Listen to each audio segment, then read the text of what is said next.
C'est vers le numéro 3, c'est Brunet. Son tir qui a été bloqué en défensive. Sortie rapide des Cataractes. Passe la rondelle à Denis. 1 contre 1 dans le territoire adverse. Denis est repoussé vers le coin. Garde la rondelle. On tente de s'installer. Passe soulevé à l'aile gauche. C'est dévié devant Braillard qui a été stoppé par le gardien.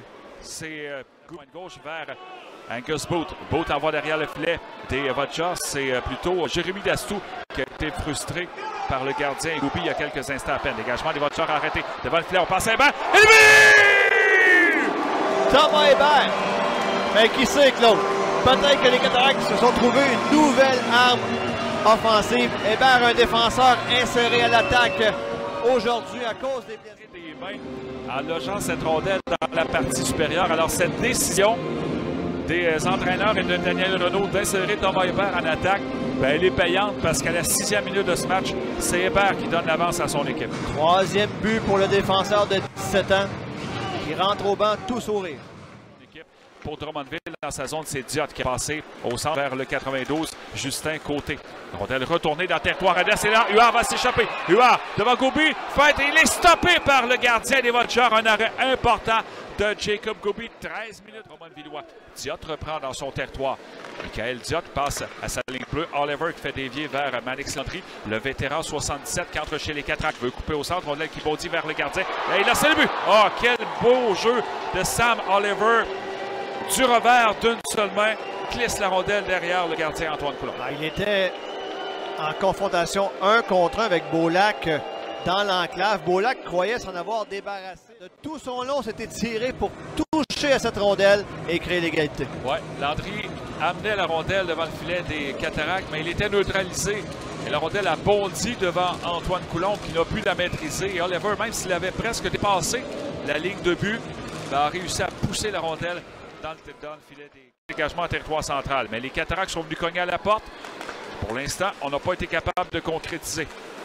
La passe est complétée par Booth. Ça mène en offensive. Booth a un tir qui a dévié. Ça s'en va derrière le but des Drummondvillois. C'est repris par Huard devant. Le tir de Braillard. Le but! Léo Braillard redonne l'égalité. Redonne l'avance plutôt aux Cataractes, Claude. Braillard joue un bon match aujourd'hui. Huard et qu'il joue un bon match, effectivement, mais là, il vient d'être récompensé alors qu'il s'était stationné tout juste devant le filet de Jacob Goubi. Goubi a partiellement fait l'arrêt. La rondelle, c'est un chemin jusqu'au fond de la cage et les Cataractes reprennent l'avance avec 8:33 à faire en deuxième période. Ménard, dans son territoire, a passé à La Fontaine. La passe de La Fontaine, il y a eu intervalle le long de la bande. Et tient la ligne bleue vers Ménard. Il est au centre. Ménard, un tir bloqué par Goubi. Le retour, long retour à droite vers Nathan Etier. Etier, lancé, qui a été stoppé. Le tir! Jacob Lafontaine, double avance des Cataractes. Il a sauté sur un retour de lancer pour porter la marque à 3-1. 6 contre 1 dans Lafontaine. D'être devant le gardien. Il avait involontairement stoppé le lancer de son coéquipier, mais il a glissé la rondelle par la suite entre les jambières du gardien de but et les Cataractes n'auront mis qu'1 minute 13 à cet avantage, dans cet avantage numérique de 5 minutes pour doubler leur avance. Le 8e but de saison pour le jeune homme natif. Il est dans le coin, à l'aile gauche. Courtois vient chercher la rondelle. Courtois plaqué par Maverick Lamoureux, qu'on cède quelques pouces à Lamoureux. Braillard qui remet vers la ligne bleue. Et Raphaël ne s'assoit en plongeant, mais là, il aura échappé. Le 91, Fortin face à Coulombe. Fortin, la fête, le tir et le but! Les Voltigeurs répliquent rapidement. But marqué en désavantage numérique de Fortin. Raphaël Mezansoa s'en veut. Il était sur la ligne bleue des Cataractes et il a Fortin qui, à son tour, bat Antoine Coulombe entre les jambières. Oui, l'importance du but marqué par Jacob Lafontaine un peu plus tôt. Et il reste encore 2,56 à l'avantage numérique des Cataractes et 1,56 à la deuxième période. 3-2 en faveur des Cataractes.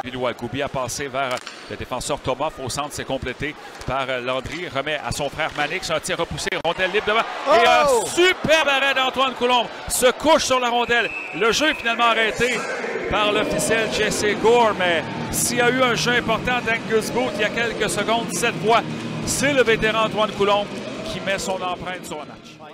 Mais le long de l'aile, ça a été intercepté par Beaulac. Ménard pour les Cataractes a passé à Courtois. Courtois par la bande, un dégagement qui est intercepté par Baudry. Mais là, c'est Denis qui s'amène dans le territoire adverse pour se la rendre devant lui. Denis, tiens le but!